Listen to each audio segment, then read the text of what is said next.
You gonna be all right? Yeah. He'll start making shit up to post. He's got he's got things to do around here. I already have ideas. Bro, I bought those fucking Amazon packages. Those are board games. I'm going to start recording us for lower games. You know what? Motherfuckers get paid. I know, dude. Yeah, we're not going to My wife, I catch her looking at fucking TikTok, watching somebody else play board games. I'm like, this is a whole new level. I was trying to buy my... I'm going to start recording myself taking a shit. Watching people play video games, you know, that whole thing, like streamers. Yeah, my son does it. That kind of stupid, right? And my son... All right, can we focus? Okay. Ready, set, go.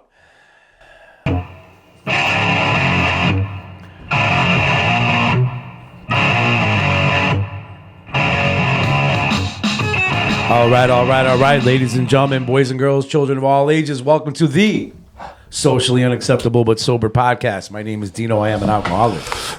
I'm John. What the Wow, fuck? John. This is all crazy.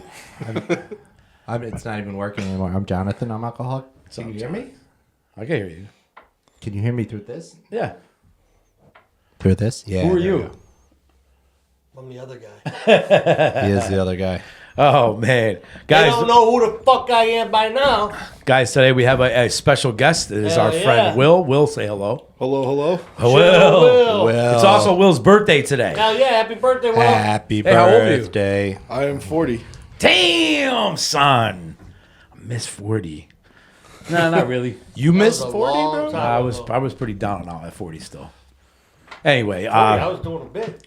at 40, You were sober. You got sober at 37. 41, 37.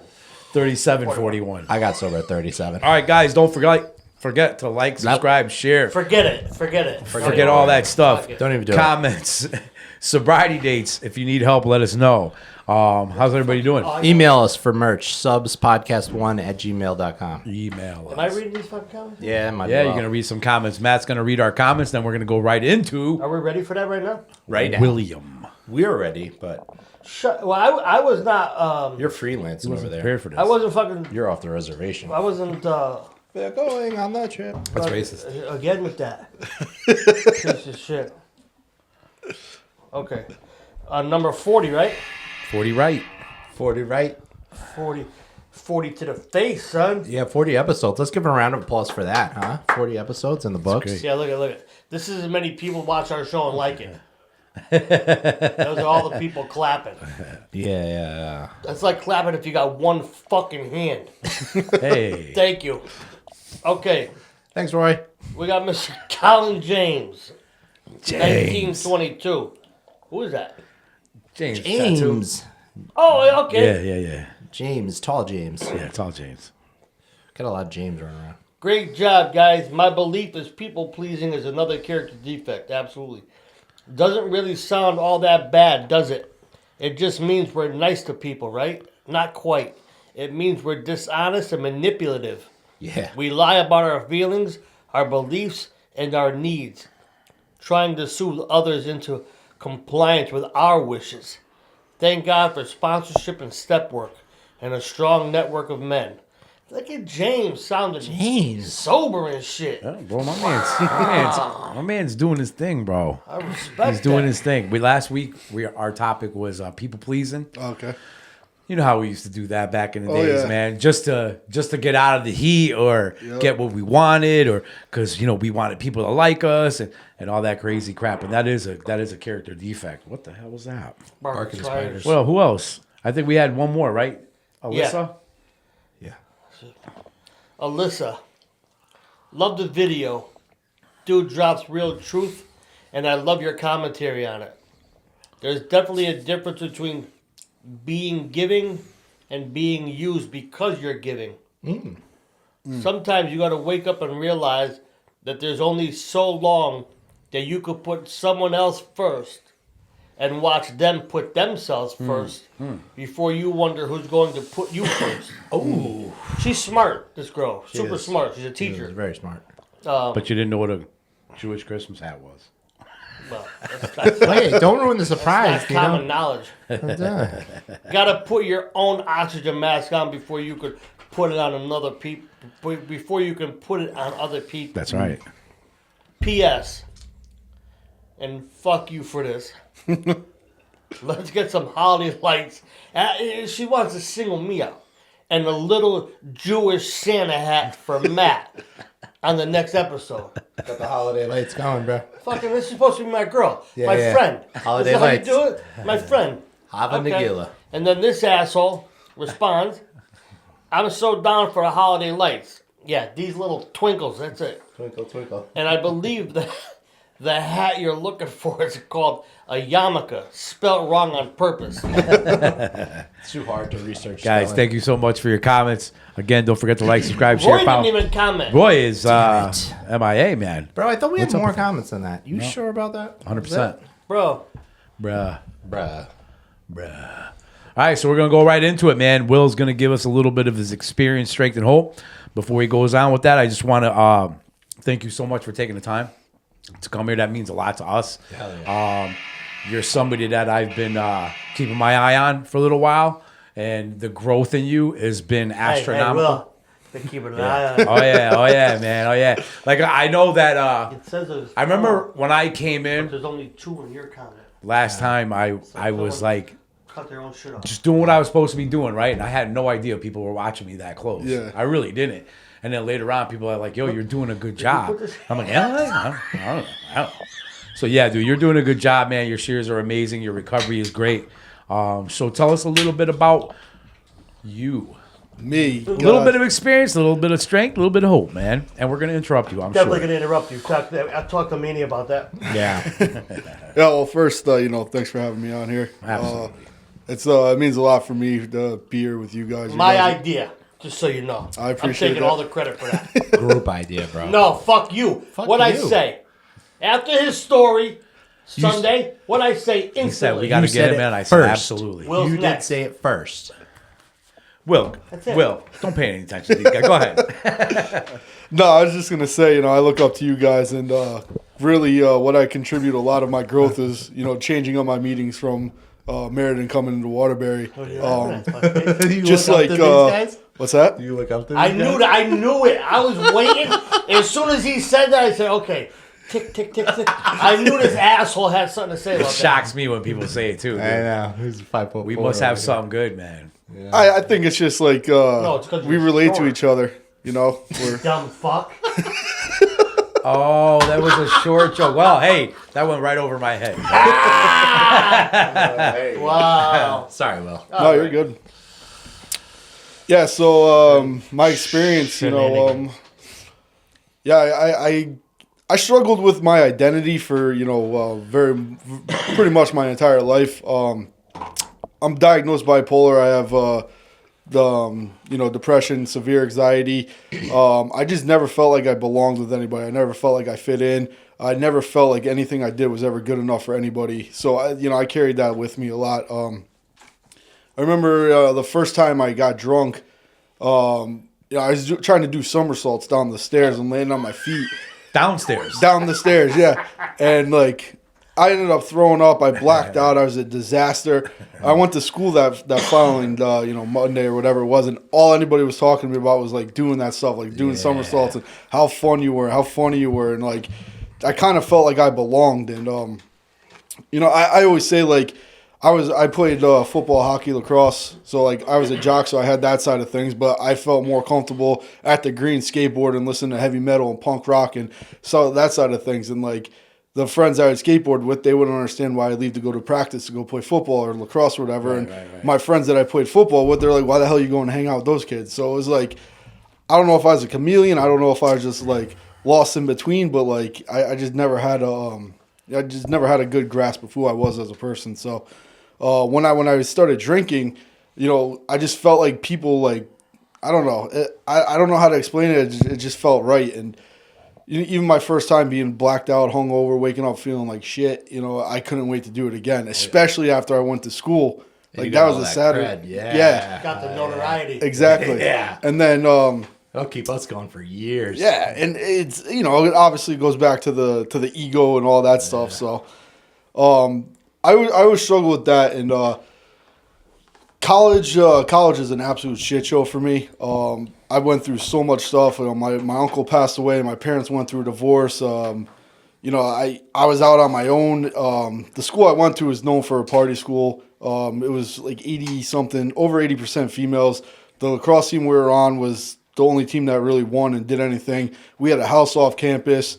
I was a 4-year starter. I was a captain of the team, like all this stuff. So it was just like handmade for me. I could do whatever I want. Rockstar Will. You would hang around them. Yeah, so it was like, and all the, the guys I was with, the friends I was with, obviously on the team, so we were all the same mindset. Thursday, Friday, Saturday, it was just nonstop party. The only time we didn't drink on a Friday is if we had a game on a Saturday, and then we'd make up for it by drinking on Sunday. And it was just a shit show. It was just constant, like, we were drunk. I mean, there's times, like, I'd wake up, walk into class, and I'm, like, throwing up walking to class. And, like, just crazy, crazy shit, but...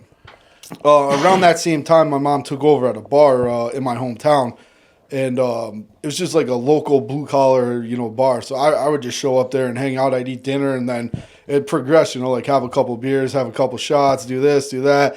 There's girls that were like in their 20s, mid, late 20s. They thought it was cool to get me drunk because their boss is my mom. I thought it was cool because, like, there's 20, these girls that are pretty, then in their mid-20s, like, hooking me up with drinks and everything. So that accelerated. It sounds like a good gig. Oh, it was amazing. It was great. And I didn't pay for anything. So I just grew up like, I just go to a bar and do whatever I want. The first time I drank like that at a bar and I got a bill, I was like, oh, what the fuck is this? But, This shit's expensive. Like, damn, this is a lot. yeah. But, so the biggest thing with me is, like I said, I just couldn't identify who I was as a person. So I only felt comfortable and safe when I was drinking. Right. And that made me feel safe. I didn't care about anyone. I didn't care about anything. I'd have these depressive episodes I would just want to kill myself, and I would just drink to mask those pain. I'd have the manic episodes where I'm high. I feel like I'm Superman. I'm invincible. And like the depression episodes scared me because I always wanted to kill myself, but I always knew I never had the balls to do it. Right. The manic episodes, they were fucking terrifying because I had no anxiety. I had no thoughts. No telling. No, there's nothing. I would just, go home with random girls. I would drink my face off, spend stupid amount of money, and I felt like there's no consequences. There's no repercussions. No and limits. then like I'd finally level out, and then here you go. I'm back in the depressive episode. Yeah. It was just a vicious cycle. Roller coaster, man. And I got to give you props, man, because I heard you share that in your story, and I think it's really impressive that you share that openly and honestly, because a lot of what this is about is shedding that stigma. And from where I come from, man, you speak honesty and truth about that. It comes from The Catskills. And there's a lot of people that share that same story. And as far as we've come as alcoholics and addicts, we get that authenticity to say, like, I'm an alcoholic, I'm an addict. It takes a whole nother level of courage to talk about the other stuff, the bipolar, the depressive episodes, because that shit a lot of people aren't talking about, and a lot of people are suffering in silence, man. And I commend you for sharing about that stuff. No, I appreciate that. So that was a conscious decision on my part.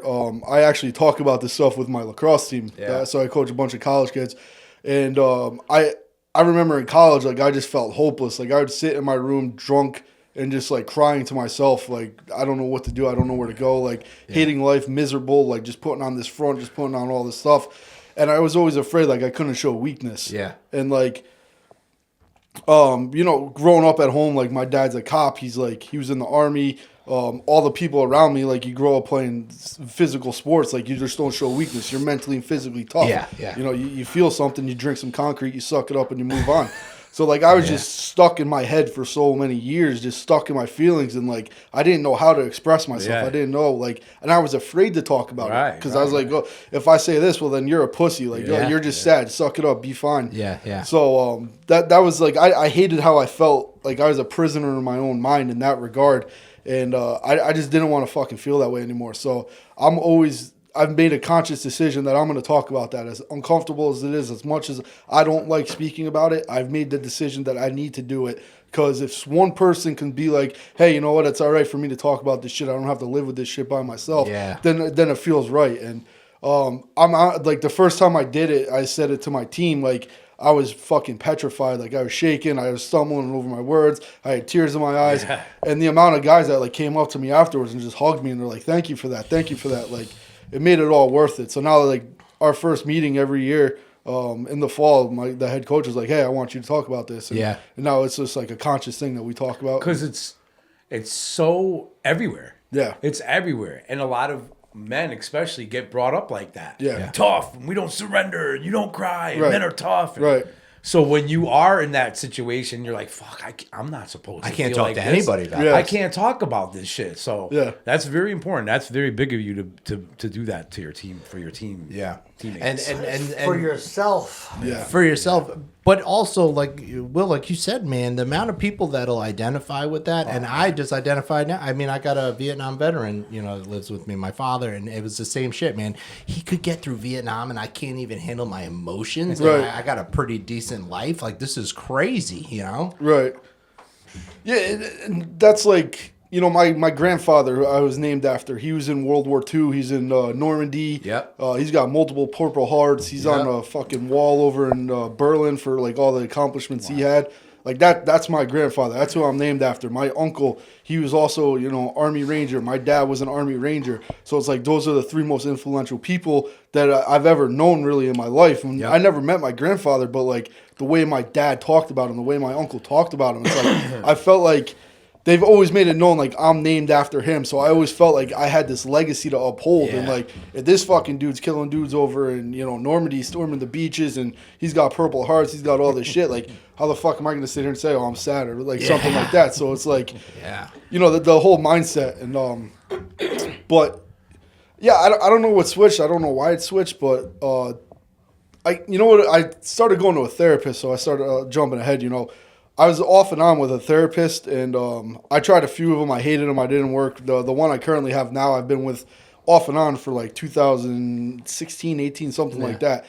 But, typical bipolar, I take my medication for a little bit. I go to therapy. Everything's great. I'm feeling good. I'd stop taking my medication, stop going. I'd go, something, catastrophic would happen. And, well, hey, Sarah, you're around. Like, can I come back? Like, it was just like this whole, like, vicious cycle. But she really made me feel comfortable. And the one thing she always does is, like, the one spot that I'm always comfortable, I'm always myself, is on lacrosse, right? Like, I have no anxiety, I have no pressure, I have no fear. I have a plan A, a plan B, a plan C. The way I live my life, like, attached to that team is completely different than, again, losing my identity, not who I am.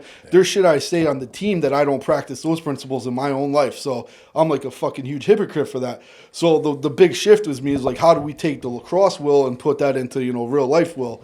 And, that's like, in lacrosse, you don't run for like, here's the problem, here's the situation, let's fucking figure it out, let's get through it. And that's a lot of what my mindset is now. It's like, well, I'm fucking depressed, I hate myself, I hate my life, how can we get through this? And talking, like communicating was a very hard part for me. I was actually texting my ex-girlfriend on the way here, and I told her, like, she asked me how my flight was this past weekend, and I was like, oh, I was like freaking out, I was scared, but I saw someone in the airport while I was going. It was like one of those. Oh shit! What's that? From where?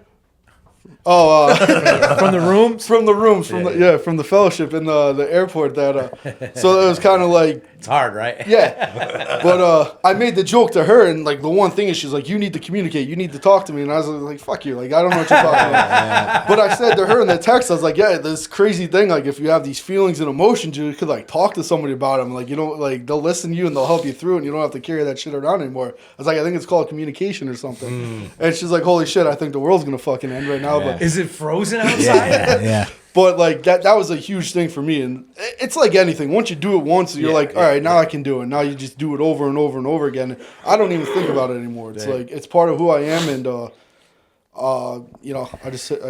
like I said, I just fucking take it face on. Authenticity, man. The first thing that comes to my mind, man. Authentic, You ever, when you were talking about your grandfather and your father, because I have the same thing, grandfather in the military, father was airborne in the Italian army and all that stuff, and I always looked at these guys as like, how like are you so together, man? Like, Yeah. I'm losing my shit over here, and I'm not even going through nothing you guys have gone through, Right. And I sit there, and when you were talking about your dad, and I'm sitting there going, what if we cracked their head open one day and really saw this shit in their head? Because we all got it, what I Yeah. mean? We all have something going on. Yeah. Well, you know what? My grandfather, also World War II, Normandy, D-Day. he started writing poetry as a way to express himself and a way to express his, what they called shell shock back then. But he started writing poetry, and he tears up to this day, sharing about it. Yeah, man. That's good, man. That's good. So That's good. you realize you're an alcoholic. Yep. You come to the places to get better. The men's spot. And then your life is amazing today. Yeah. Like tell us a little bit about that part of your journey. You came in here. Yeah, so that was a battle. My therapist, she was this is my first time ever trying. Day one, I've Really? been, yeah. So Damn I've it. never been in. I've never been out. I've You never, get that. I never like went to rehab. I never like did any of that Yeah. shit. What's that? It's hard. It's hard. It's hard, Will. It's hard. Don't worry about it. We got our guy right Almost here. a year and we're still doing that. Yeah. He fixes it. He cries about it, but he fixes it. So like this is the first time ever trying to get sober. Really, I had always like justified to myself like I could stop whenever I want. Hell yeah. I would take like a month off and like, see, I'm See? good, I'm fine. I got a full-time job. I got this. Now I'm gonna drink. Yep. I'm paying my bills. I'm making good money. I got a girl at home. We got this nice place. We got this great life. Everything's fine until it's not. Right. And my therapist recognized in it, and I was just complete denial. Like, no. And she would every session, like, hey, you ever think about this program? You ever think about this? You ever think about that? And I was just like, yeah, fuck you, I'm fine. Like, I don't need and she's like, you're not fine, but okay. And like, the great thing about her, she just calls me out on my bullshit, and like, whatever it is, like we can just sit here and talk back and forth exactly like how we're talking. that's good. And it's like there's no like, oh, have you talked about this? Have you like, no, like this is how we speak. This is how it is. She understands who I am as a person, so she speaks to me that way, and I feel You guys have a big relate 8 years. yeah, Yeah. exactly. So the long and the short of it is I had a girlfriend. I was going through it. I was in a rough spot, super depressed. Just constantly drinking every single night. I was a blackout drinker, so I would just drink. I wouldn't remember half the shit that went on. I was like feeling really sad for myself. I hated who I was. Like I couldn't stand myself. I couldn't look in the mirror without wanting to shoot myself in the face. And there's just shit that was on. So it was like just piling up.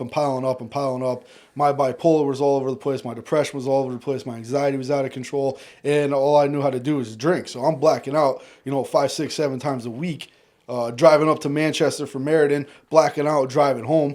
Like I'm lucky I didn't kill anybody. I'm lucky I didn't kill myself. There's a couple close calls for sure. But like, I was always like, no, I'm fine. And then, it turns out like you lose your job, you lose your girl, you get kicked out of the house, all this bad shit happens. Things not so fine anymore. Yeah, you're totally your car blacked out, and my ex is in the car with me, and she's like shaking me, screaming at me, and I'm like, I woke up, and I'm like, where are they? What happened? My car is destroyed. Like the trunk is in the back seat. Like I somehow drive it off the highway. The next day, my dad and I went to look to where it was, and I couldn't tell you where it was. I had absolutely no idea where I got hit, where I was on the highway.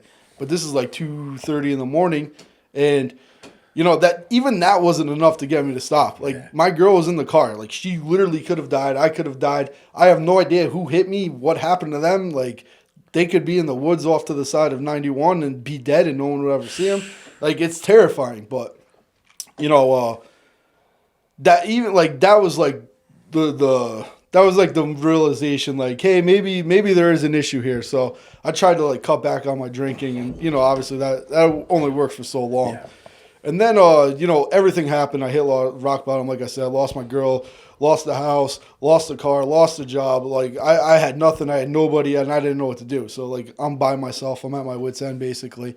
And even then, like I still was drinking. I was still like I didn't grasp though. We grasp at those last straws, Yeah. man. It's our only solution, man. Yeah, I'm like smoking weed every night. I hate smoking weed, but I'm like smoking weed every night. Like I don't know what to do. And then, my last drunk, I talk about it a lot. It's the best day of my life. At the time, it was absolutely miserable. But I was actually this was like a month after I lost my job, I lost my girl, all this stuff. And, my ex, she's still talking with me. She's still giving me a chance. We're still trying to work things out. Like, she's pissed off. She's hurt. She's crushed. But she also understands, like, who I am as a person and, like, all the struggles and all the challenges I have. So, like, we're still trying to work things out. And, like, it's tough. It's it was tough. It was fucking miserable. And the fact that she would just sit there and, you know, keep talking to me and keep trying to, like, work on this stuff, like, I just can't, like, what it means, like, what it says about her as a person. And all she ever cared about, like, even through how hurt she was and how upset she was, is like, am I okay? Am I doing right? Am I doing right? But, you know, I still wasn't going to meetings. I still wasn't doing anything like that. There was a lacrosse event at Rentschler Field. And it's funny because I said it to my therapist and I said it to my girl. I was like, yeah, I wish I could go to this and just have a few beers and shut it down and relax and, you know, watch lacrosse and have a great time. And, you know, I going into it, I knew I couldn't do it. But sure as shit, that day I went to the packy. I picked up a 30-pack. I brought it to the event. And I'm like, I'm going to have a couple of beers. I'm going to shut it down. Just a 30-pack is not a few beers. No. Nope. Well, no, I was going to share with the group. Of course. Yeah, share. Yeah. You can have one. So throughout the day, like, you know, she's texting me. She's like, "Are you drinking? Are you drinking? Are you drinking?" I'm like, "No, Definitely not. You crazy? But you know, you go back and like my words make no sense. I'm spelling everything wrong. I'm talking about random shit. Like she's like, there's one point she's just like, "Will, what the fuck are you talking about?" And I was like, "Oh, sorry, wrong text or something like that." And like just like the stupidest shit. And she said, she's like, "I need to know, like, are you drinking?" And I was like, "There's nothing I would do that would jeopardize you." Or jeopardize, like, having you and your daughter in my life.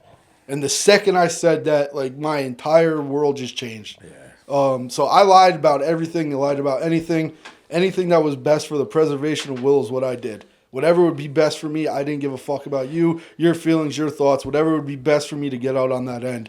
So this was, I said that, and immediately I was just like, this fucking sucks. I hate all this. And, you know, the thing I say is, like, I'm at Lacrosse, which I absolutely love. I'm grilling, which I absolutely love. I'm hanging out with my friends, crushing beers, which I absolutely love. I'm going to go watch the New York Rangers after that, which I absolutely love. And I was the most miserable fucking human being on the planet.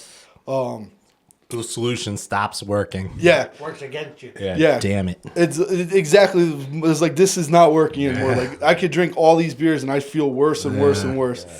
So, you know, I made promises to her and I broke all those promises that night. I ended up driving home drunk that night. I went to the bar, watched the Rangers.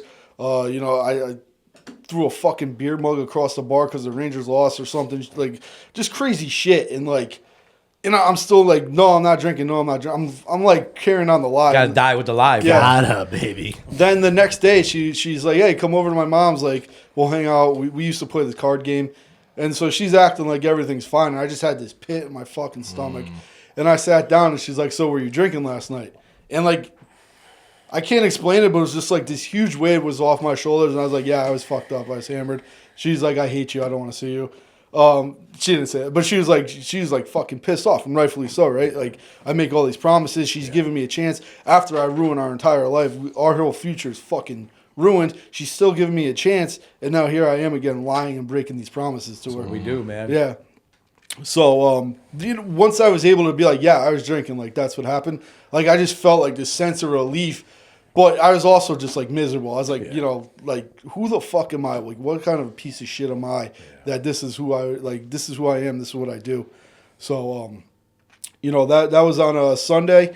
Monday was a Memorial Day, and, you know, I had a rough night there. You know, I wanted to kill myself, and, you know, I was praying to God to give me the strength to you know, to do it. And, I've never prayed to God. I've never done the religion thing. It's never been pushed on me by my parents. I was never like, we never went to church. We never did any of that stuff. So to me, it's just like, this is fucking stupid. Like, what is this? It's a cult. It's this. It's that.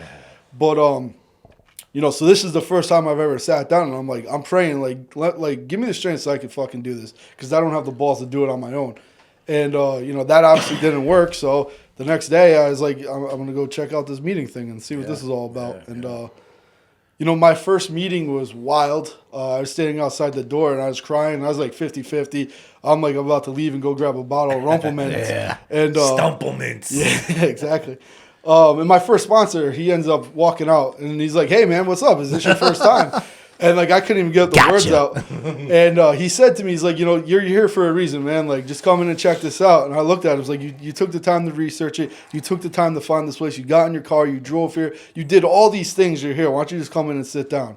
What's it gonna hurt? Yeah, so I hear the meeting, and I remember people sharing, but I don't remember a single thing anybody said. And I said this to you when you spoke at my meeting, is like, I heard you speak, but I don't remember anything you said, because you would say something and I would just get lost, like relating to that and thinking about it. And then like I'd catch back up and you're in the middle of something. I'm like, wait, what the fuck's he talking about? Then you'd say something else, and like the little fucking hamster. You're not alone, bro. Yeah. You're not alone, man. So I related to so much of the, like, what was hearing in the meetings that, it's terrifying. Because I walked in there, I was like, I probably don't need this, but I don't know what else to do. I don't need this. Yeah. And I'm looking for every reason to not be there. I'm looking for like some sign, like, oh, I'm better than this guy, I'm better than that guy. And I'm just like, fuck. Like, Fuck, I'm just like these fucking people. every single person that spoke, I took something from them, and I'm just like, oh, this is fucking awful. So this is a problem. So the same guy who saw me in the hallway, he walked out to my car with me, and he gave me a 24-hour chip, and he's like, hey man, we're here every week, or every day during the week. You should come back sometime. Right after that, one of my friends in the program, he came up to me, and he just big smile on his face, and he looked at me. He's like, "Hey man, all you got to do is change everything." Yeah. And I was like, So "What the fuck does that mean, man?" Like Everything. yeah, like I'm detoxing on my own. I'm not in rehab. I'm not doing anything. Like I'm just Raw dogging it. literally raw dogging everything. And he's like, "Oh, all you got to do is change everything." I was like, "Fuck you, man." I don't know what that means. So all that happens, and then I get in the car and I talk to my dad, and we were gonna go look for apartments and everything, and because all that stuff happened, but he's basically like, "Oh, what are you doing?" I was like, "I just left my first meeting," and he's like, "Oh, there's some scary people in there," and I was like, "Yeah, it's even scarier that I relate to all these people, and I am one of these people." And he's like, "Oh, maybe you should shut the fuck up and listen, then you might learn something." So that was kind of like the validation for it, and cool, right after that, I talked to my girl, even still after I lied to her and broke her heart and did all this stuff again. She's like, I was like, hey, I sent her a picture of the 24-hour chip, and she's like, that's awesome, I'm proud of you. And like, so she was still supporting me even though she hated me, which is wild to me still. She didn't hate you. Nah. She hated what you did. Yeah. Exactly. And you said it before, I've heard you say it, like, I got a good heart but a bad brain. And and that's very much it. Like, she hated who I was when I drank. She hated who I was. She hated the things I did and like all that stuff. But so yeah, that kind of really kickstarted my journey. And the first few months it was rough. Like I was white knuckling it.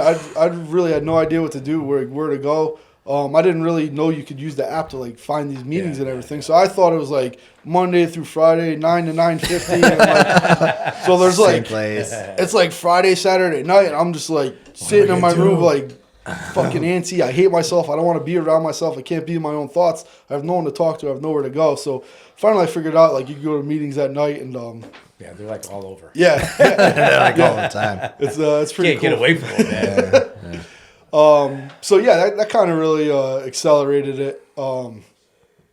Then I met my current sponsor, and it's funny, we were in a meeting. It's not really funny, but we were in a meeting, and like I was sharing, and I was like crying and everything. And he just walked up. He was like, "Hey, can I get your number?" I was like, "I guess." He's like, "Yeah, I want to call you tomorrow. I'm afraid you're gonna kill yourself tonight." I was like, "Oh, all right."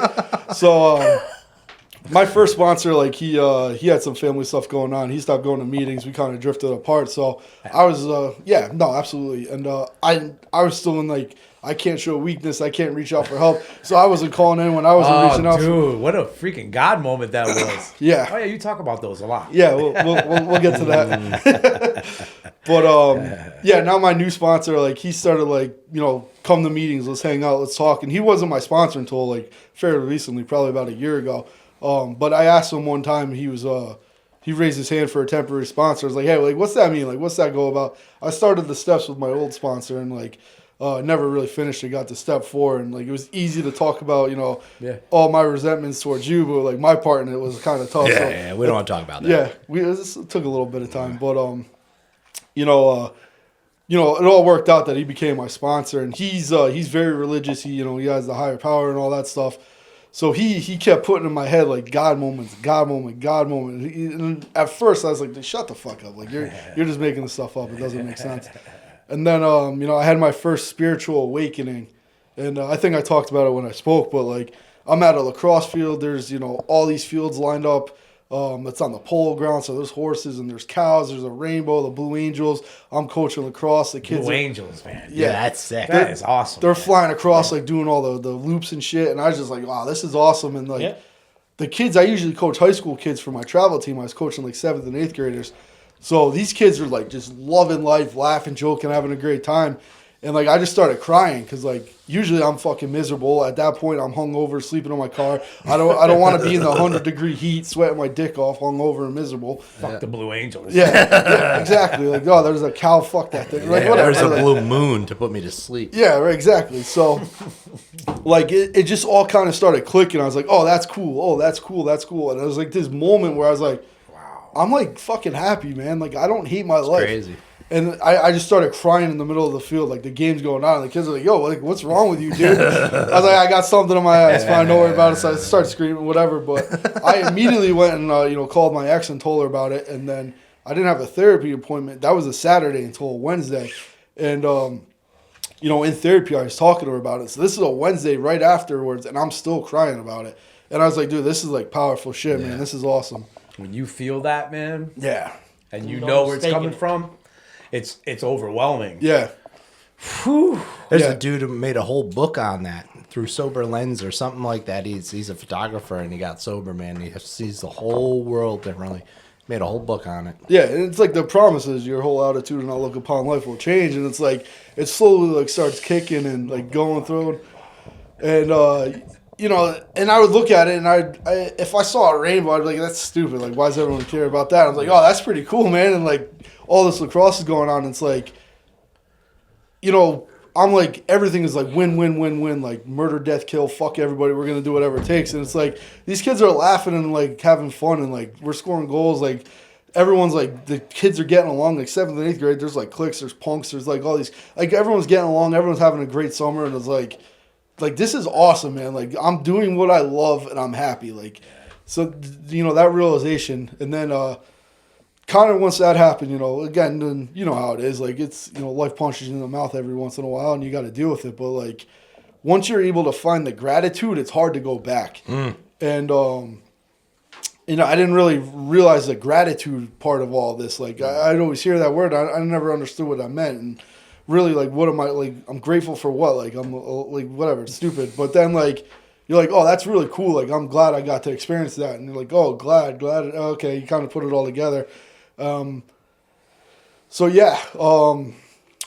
the steps was a challenge, but I finally got through step 4. That was like enlightening and that was powerful. And the cool thing for me was like going through with my sponsors. He did his step 4 with me first. So it was like, hey man, this is who I am. This is what I'm about. This is everything that I went through. So like, you're not alone. Right. So it's like, I understood going into it. Like I related to some of the stuff he related. There's a lot of like similarities or crossovers. So it made my life to sit down and just be like, all right, let's do this. Like, fuck it, I'm sick of talking about it. Like, let's just do this. Hell yeah. And then, the amends part of it, like, writing, like, so what my sponsor had me do, and I don't know how you guys would do it, but he made me write letters to every single person on my list. And, like, this is what I'm sorry for. This was what happened. This was my part in it. And, this is my apologies for you. And he would like read them, and he'd like, "No, this is bullshit. Like you're faking." Rip them up right in front of me, and like You're faking. Like going through it, like this almost caused me to drink. I was like, I don't know how to fucking do it. Like I was struggling, I was stressed out. Like the thought of drinking came to my mind a few times going through this process. But at the end of it, I understood what he was doing. He's like, now you understand like your true authentic self, like who you are, what you did, and like what you need to do to get like make it right with these people, and going through that whole thing was it was wild. There's a few left I have to do.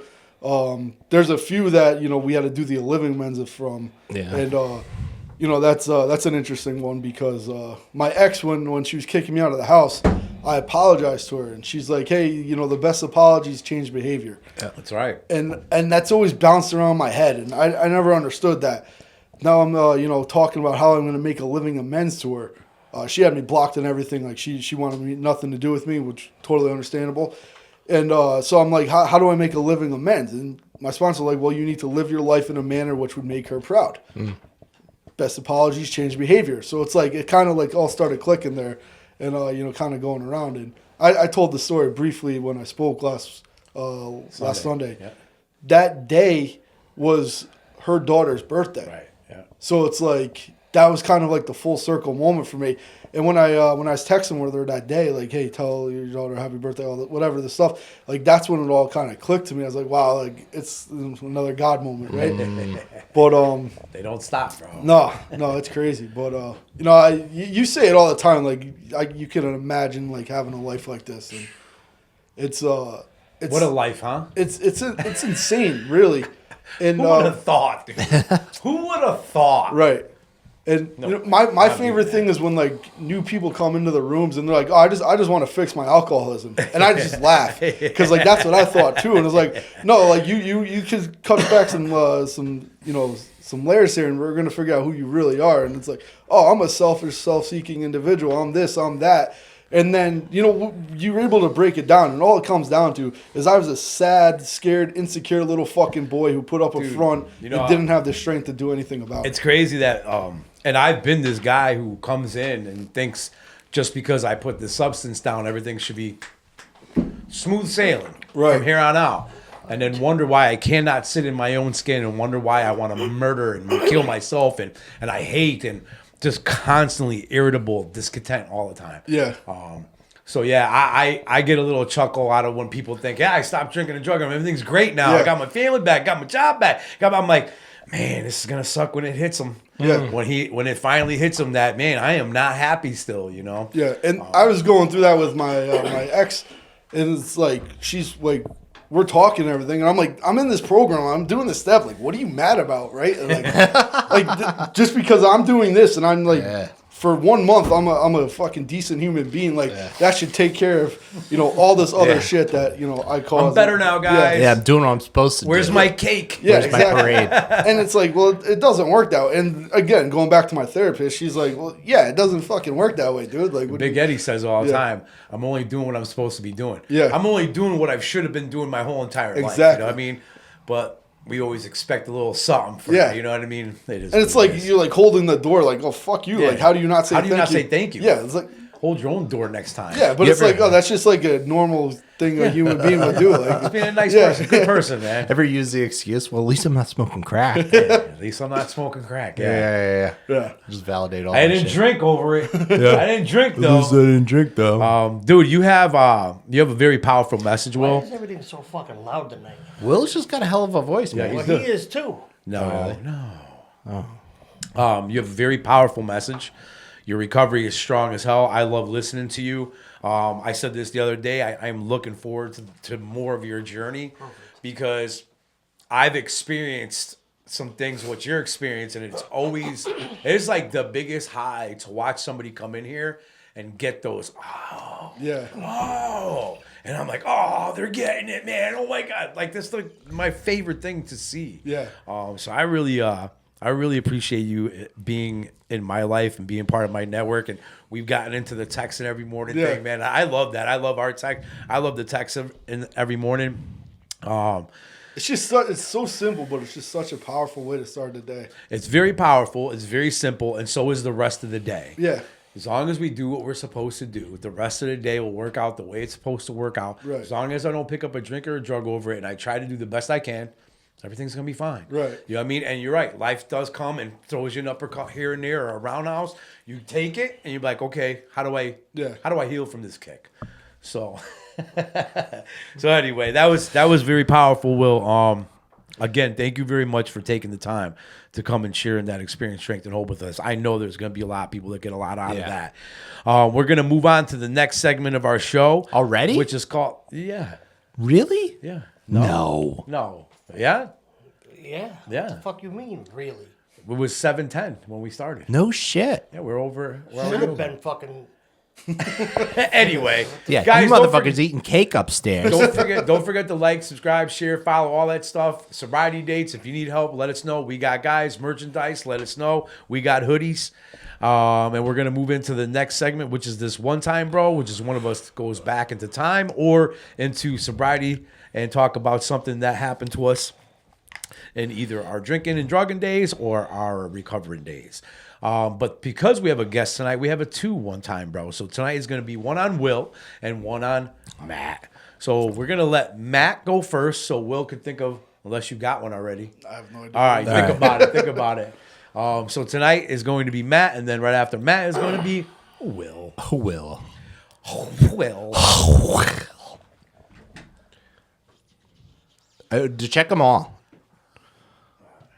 Just make the rounds. Square. Square. Square. Nice. We're on 50 minutes right now, Wow. I guess I could listen to Will talk all night. I know, man. That's why I was like, damn. I was like, should I stop? Should we? Go ahead, man. All right, Matt. What do you got for your one time, bro, buddy? This one time. One time. This one time. Nobody heard of this. So I'd never been to the town called Winstead ever in my life. Allegedly? No, this is for real. I never knew Winstead existed. Oh. Yeah, we didn't go up that way. You know what I mean? No, I never fucking left Waterbury. Is it nice up there? No, it's just it was It's never nice really to action. look at, but it ain't nice. Oh. There was never really any action. No, up that no, part. it was a fucking go the opposite direction. dead zone. Plenty of action. So I had met someone, and she brought me up there, and she couldn't bring me around her family. So she's like, I'm going to drop you off, and I'll come back and get you later. I was like, cool. She drops me off at the bar In Winstead. in Winstead. I'm totally fine with that. So I go to the bar, and I get hammered quick. It's the middle of the day. I start walking around, and I come across a car in front of this business with the keys in it. I said, I'm going to take it. I took it. And where did I do? That's I what go it back. means. That's exactly what it means. It's my car. I've been looking This for is it. my car now. Ballet. So I drove back to Waterbury with the car. The car was loaded with tools. It was just a beautiful thing because there was a lot of money in the car. So you drove it back to Waterbury, just left the girl up in Winstead doing Yeah. that? She left him first. She left me first. I'm justifying this one. So I go down to Waterbury. I started doing my thing. And now she calls me. So now we hook back up. I go back. I still got the car. I go back to Winstead with it. Wow. Yeah. And we hooked up. Now we go back to Waterbury, and we're getting rid of the rest of the shit that's in the vehicle. And we end up getting into a car chase on 84, not on Route 8. In this car? In the car, it was a Cutlass Supreme. Oh, A nice. white Cutlass Supreme. So you got Stadies. I got Stadies. Hi, idiots. But I was real good about going down the wrong way on the highway. Oh, yeah. I did that a lot in my car chases. So I go ahead and dip, and I'm going down the wrong way. I'm going up the wrong way. So I'm heading towards north, but I'm on the south lane. And I fucking cut the wheel and cut back up this exit. 36, 37. 37. So I Colonial. go up the hill. Right, Colonial. I come up the hill. I go down and through the light where you go straight to get on the highway. yeah. And then, there's the cut back. Yeah. I cut back Oh, yeah. there. Yeah. Go up, park the car up in the neighborhood. And we get out of the car. We start booking it into the woods. Yeah. Man, you can see fucking spotlights all over the fucking Route 8. We start walking through these fucking woods. And then we come out like near like the other side of the projects. So I'm going towards Caner. Yeah, you're up near I'm going Caner. towards Watertown Avenue. You're up like near almost Angel Drive. Right. Yeah. Literally. So now, paranoid as fuck, we're walking down Watertown Avenue, and all I'm thinking is I know where there's more shit if I could just get a ride, because Yeah. it's across town. So we walk, there's the little, what's that blue and yellow gas station? Sunoco? There's the Sunoco at the end of Watertown Avenue, Yeah. right? At the where it V's? Yeah.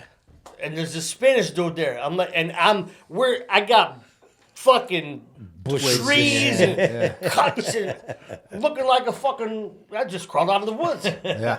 And I got this other person with me. She ain't looking too good. I said, yeah, my man, can I get a ride? He's like, nah, Poppy, I can't give you no ride. I said, I gotta get across town, bro, for real. Everything's cool. He's like, you look like you're running. I said, I am. I gotta get the fuck out of here. So he was cool as fuck. He said, you know what, bro?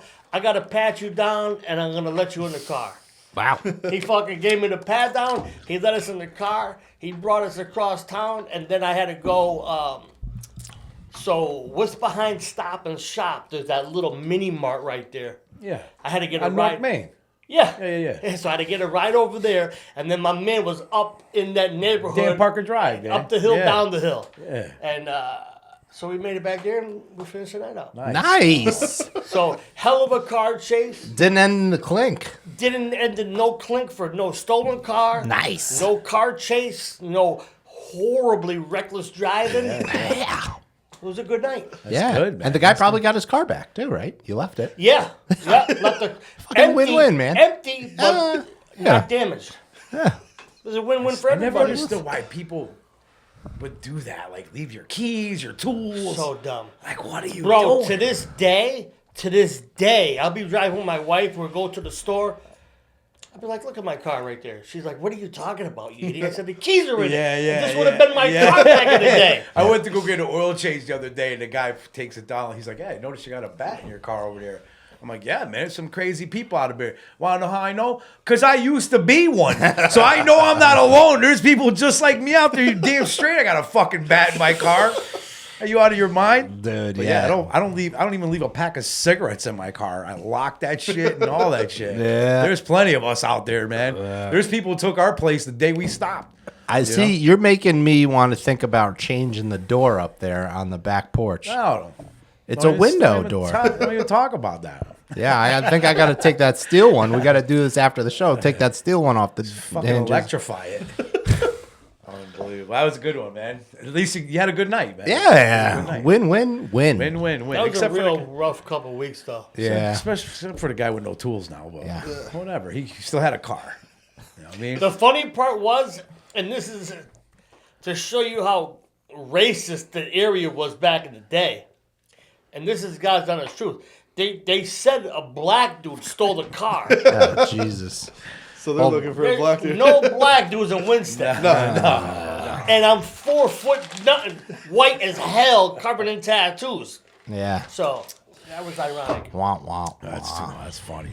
That was a good one time. All right, Will, it's your turn, man. What do you got? I know you blacked out a lot, so it's hard to remember a lot of shit, Yeah. but there's got to be something in that closet. Oh man. It could be a good one too. It Could be a good one, positive man. Could be a good one.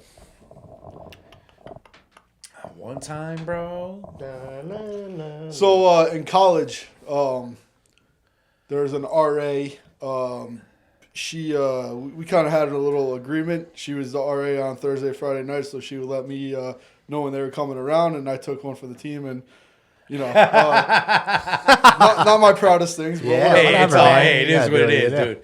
So we had we kicked our fourth. We lived in a quad. It was me and two of my buddies. We kicked the fourth kid out of the room. It was like, you don't fucking live here anymore. Get out of here. Yeah. So like we opened up the entire room for like we played beer pong in there. We had a dartboard in there. We had a fucking tree stump in there to play stump.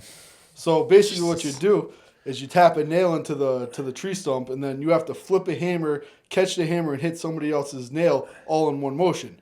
So like if I hit your nail, you drink. If I miss, I drink. If there's sparks, everybody fucking drinks. So like this is like it's fucking madness. It's insane, whatever. So like public safety, they're always trying to catch us playing stump and everything, but we always hit it and everything. So they were never able to get it from us. So one day we're up there, we're getting after it towards the end of the semester, and they start coming up, and this girl texts me. She's like, "Hey, public safety's on your way to the room right now. Get rid of the stump." So we had no idea what to do for it. So we're on the third floor. Throw it out the fucking third story window. Oh my god. We're just hanging out, and they're like, there's fucking nails everywhere. There's a box of nails. There's hammers, like fucking tree bark everywhere, and like clearly like we're doing some weird shit. And like they're like, "Where's the stump? Like, what are you guys doing? We're just playing dumb. Like, we don't know nothing. We don't know anything. Whatever." As this is all going on, you hear fucking glass break. You hear a window shatter. Then it comes across off like the radio, like, "Oh, we got 101 Malloy reporting a tree stump got thrown through his window. So they're like, oh, how convenient. We're looking for a tree stump, and now it's in the first floor window. So we're like going back and forth, and basically they couldn't pin it on us because we don't have it in our room. So the entire building got fined and like had to go, whatever. So we think we're slick. We think we're good. They move it outside. Our dumbasses were drinking. We fucking bring the thing back up later in the night. And, of course, we get caught with it. And when they came in, there's the amount of alcohol and the amount of booze and the amount of people forced in this room. They're like, dude, what the fuck is going on? College. Oh, it's college. But, yeah, that's my favorite story to tell because it's just like the fucking insanity of like what we were like. Why are we flipping hammers in a room like trying to hit people's like? Made sense. It does make sense. It sounds fucked up. I would definitely hurt myself. Like people like nails would fly out and hit people in the eye. People are like dropping hammers on people's foot. Oh, God. We had this rule like if you threw it behind your back and caught it, you get 3 hits, and like people are trying to do that and hitting people. Oh with God, I could see only bad things Oh happen. my God, so much fun. I'm no good with a hammer. Christ. Sober. Jesus. That's funny. That is a good one, man. But the alcoholic in me, I had this philosophy of Will's drinking, Will's winning. So That's right. I'd hit my own fucking nail, and everyone's like, "What the fuck's wrong with you? What are you doing?" We used to play quarters, and I just be like, just kept throwing. I'm like, oh well, I gotta drink. I gotta drink. Yeah, drinking I games. didn't believe in drinking games. I didn't really like them because I'm like, I'd rather just drink. But screw it, I'll just miss it and fucking drink it. Beer pong, I did not participate. That didn't make no sense. that was We'd play beer pong, but we'd put like Bacardi in the fucking thing. People are like, "What's wrong with you guys? Like, why are you doing that?" I never understood ice and shit. I would be sitting there with my own bottle saying, I don't get you, motherfucker. Yeah. I'm getting there before you guys get there. We would have parties at my dorm, dude, and I would spend the entire party in the bathroom. We had a common bathroom in the middle of the thing, and nobody could ever use it because I'm in there. Out of my mind. Be right out. Be right out. Go use the common one. Oh my God, that's funny, man. College. That was a good one time, man. All right, guys. Again, don't forget to like, subscribe, share, follow, comment, sobriety dates, all that stuff. Merchandise. If you need merchandise, let us know. If you need help, let us know. We got guys. We got plenty of guys to help. Will, again, thank you so much for taking the time. That was awesome, man. Thank you so much for having me, guys. Looking forward to your journey, brother. Yes, sir. And I think the only thing left I have to say is thank you for being a friend.